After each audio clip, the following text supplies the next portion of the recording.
Salve, salve Terra Negra, tudo bem? Mais uma vez Terra Negra na pista, agora quase nos céus. Estamos na Chapada Diamantina, no Morro do Pai Inácio, a mais ou menos 1.170 metros de altitude. A Chapada Diamantina está localizada na porção central da Bahia, especificamente no sertão baiano. Estamos a mais ou menos uns 400 quilômetros da capital, Salvador. Vocês podem perceber que o vento é forte, nós estamos aqui sobre um morro conhecido como Pai Inácio. E o que o Terra Negra veio mostrar aqui na Chapada Diamantina? Viemos falar da diversidade, da complexidade geológica e vegetacional dessa região. Então prepare-se para mergulhar nessa viagem com a gente. Vamos lá?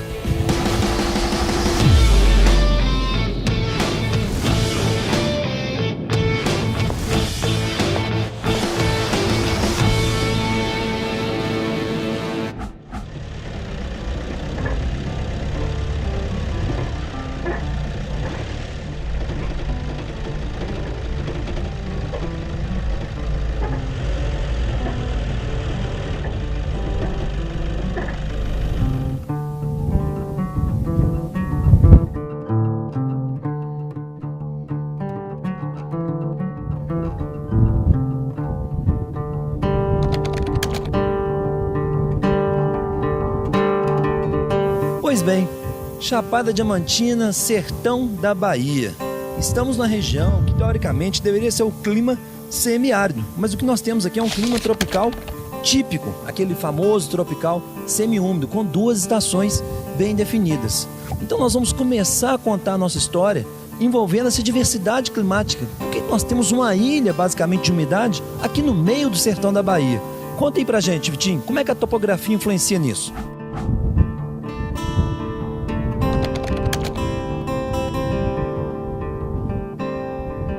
É isso mesmo, PC. É o seguinte, a gente está aqui na Chapada Diamantina, Morro do Pai Inácio, e vamos nos localizar mais localmente. Olha só, a Chapada Diamantina e sua continuidade, né, a famosíssima Serra do Espinhaço, ambas possuem uma orientação norte-sul. E até vale a curiosidade aí, aqui na Bahia eles chamam de orientação norte-sul. Lá em Minas Gerais, nós que somos mais provincianos também, chamamos de orientação sul-norte. Então sai de Minas e chega até aqui a Bahia. Nós temos essa orientação e, como vocês podem identificar aqui, ó, eu estou de frente para o sol. Nós estamos aqui quase 5 horas da tarde, o sol está quase se pondo no inverno, 5h30 ele vai se pôr. E, consequentemente, então, a orientação é norte e sul. Ali eu tenho o oeste e ao meu fundo eu tenho o leste. Dada essa orientação, agora a gente vai aprender um pouquinho mais sobre as características geológicas e geomorfológicas aqui da Chapada.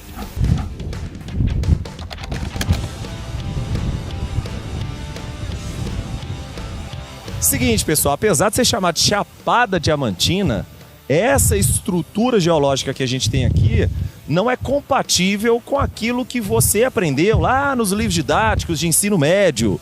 Basicamente, o que nós temos, o que nós consideramos como chapadas, são estruturas sedimentares e sempre com um altíssimo nível de aplainamento.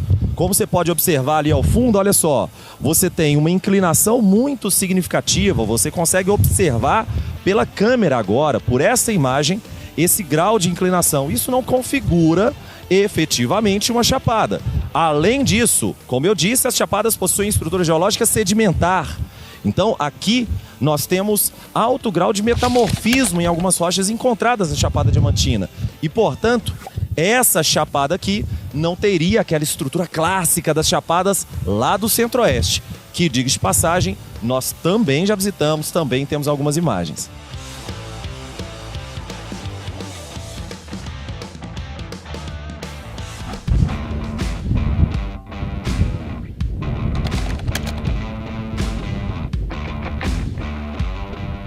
Então é o seguinte, meus queridos, uma outra coisa que a gente não pode deixar de colocar é a influência da topografia localmente para o clima.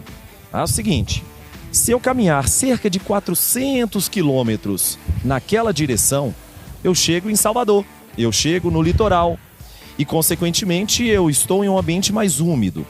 A penetração da massa tropical atlântica até o interior da Bahia ela teria como uma das suas intempéries, uma das suas barreiras naturais, aqui esse ambiente da Chapada Diamantina. E isso cria um fenômeno chamado orografia, ou a orogenia desses ambientes aqui. Como assim? Como você tem altitudes mais elevadas, essa massa que penetra com muita umidade, com uma carga de umidade excessiva, acaba gerando essa vertente mais úmida. A vertente leste, a vertente voltada para o oceano, é mais úmida. A vertente voltada para o interior é mais seca. E por isso, como você pode observar no mapa que está na tela agora, você tem uma ilha muito diferenciada em relação ao clima e, evidentemente, à vegetação. Por quê? Uma vez que você tem um clima mais úmido nessas regiões, eu também tenho uma vegetação diferenciada. E agora a gente vai entender como a orogenia influencia esses diferentes aspectos vegetacionais que a gente consegue encontrar aqui na Chapada Diamantina.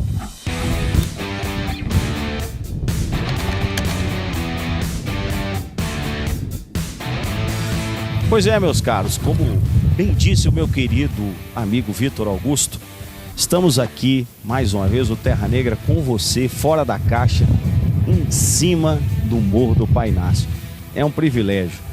E a Chapada Diamantina, esse ambiente único, uma riqueza geológica já destacada pelo Vitinho, uma riqueza genética. Daqui a pouco o meu querido amigo Ângelo vai meter bronca aqui com vocês. E por que não dizer uma riqueza cultural?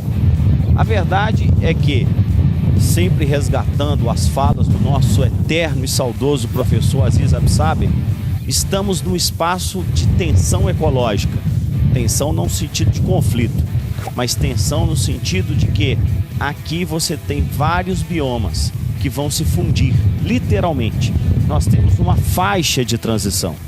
Aqui vamos encontrar elementos do cerrado, vamos encontrar elementos das florestas tropicais, as matas secas, vamos encontrar elementos da caatinga e no meio disso tudo, como se fosse uma grande ilha, aqui na superfície desse morro, o Campo Rupestre. E de Campo Rupestre, o meu amigo Ângelo sabe tudo. Manda abraço aí, Ângelo.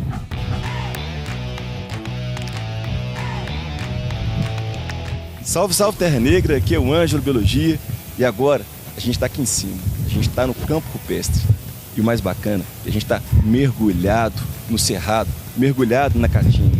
É como se fosse uma ilha em um oceano. A gente pode fazer essa analogia aqui agora. E a gente pode fazer uma análise de um pequeno trecho para a gente perceber a diversidade das espécies daqui. Nesse pequeno trecho aqui a gente consegue perceber, por exemplo, essas plantas aqui, ó, são as canelas de ema, muito comuns lá em Minas Gerais. E elas são da família Velociaceae, crescem na rocha, imagina a dificuldade. As folhinhas dela elas vão acumulando aqui, ó, e ajudam bastante na estrutura dessa planta. Andando um pouquinho, quase nada, a gente consegue perceber uma outra família de plantas. Aqui, ó, é a família Melastomataceae. Tem essas folhas aqui que são repletas de tricomas. Tricomas são pelos. São pequenos pelos que ajudam muito para essas plantas aqui sobreviverem. É muito mais difícil para um inseto comer uma planta com esses pelos. E também é interessante perceber que esses pelos eles diminuem a evapotranspiração e a perda de água para o ambiente, ajudando naqueles momentos onde a água não é tão abundante assim. E do lado, uma planta com uma morfologia completamente diferente, só que também muito adaptada para viver nesse ambiente. Uma planta da família Cactácea. Quando a gente observa essa cactácea, a estratégia dela é outra. Ela tem folhas modificadas em espinhos. Elas não têm mais folhas porque nas folhas temos estruturas chamadas estômatos. E os estômatos, local por onde ocorre troca gasosa, também ocorre evapotranspiração. Se a planta evapotranspira demais, ela resseca, ela perde água e ela pode morrer. Essa estratégia, então, de acumular água com esses espinhos, ela não tem folha para não perder água, então ela acumula. Acumula no caule. O caule dela, aqui, ó, ele tem um parênquima chamado parênquima aquífero, um tecido especial, que é importantíssimo para poder reservar, acumular água. Como o João mostrou, o ambiente aqui é muito heterogêneo. Heterogêneo de uma forma macro e também de uma forma micro. Por isso tão diverso. Lá embaixo, a gente viu diferentes fitofisionomias. O João descreveu isso pra gente, ele falou, aqui tem cerrado, caatinga, mata seca, floresta semidecídua. Aqui em cima, esse ambiente aqui, ó, gera heterogeneidade. Por exemplo, aqui a rocha está exposta. Nessa rocha exposta crescem líquens, associação mutualística de fungos, algas, que conseguem viver muito bem aqui. Para eles, esse lugar aqui é ótimo. Andando um pouquinho para cá, ó, a gente percebe uma mudança muito grande, um acúmulo de um pouquinho de matéria orgânica. Nesse pequeno acúmulo de matéria orgânica, uma mudança. Espécies de líquens diferentes, plantas diferentes, que gostam desse tipo de ambiente.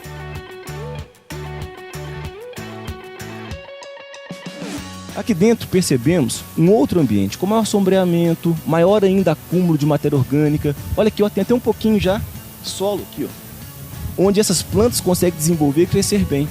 Como o ambiente é completamente heterogêneo, plantas são aptas a viver em locais diferentes, em condições e recursos ambientais diferentes.